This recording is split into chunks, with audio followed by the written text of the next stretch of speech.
Ne? Mislim, da partijska podpora katerekoli stranke že, ne, v glavnem bolj škoduje kot koristi kandidatu. Tega tudi ne smemo spregledati. Ne?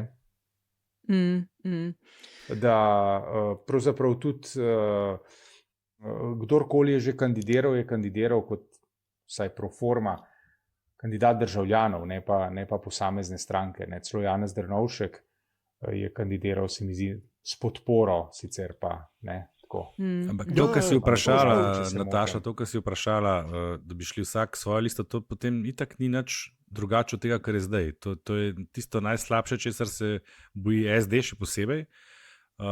Ni pa bil cilj preroda, da se tam bori za neke glasove za vstop ali ne. Torej, minimum tega združevanja v narekovajih je skupna lista po vzoru Levica Vesna. To je minimum. No, torej bomo videli. Lej, svet stranke ima v soboto v okviru teh priprav bojo opravili pogovor o možnostih sodelovanja, pa vidimo, kaj bodo naumili. A smo mi zdaj na pragu novega trenda oziroma tistega, kar bo zaznamovalo te volitve, ne? Da imamo skupne liste po novem. Stranke ostajajo, ampak, a veš, Vesna Levica, zdaj potencialno SD Prerod, NSI, potem SLS, Lotrič, NSI, Lotrič, ne?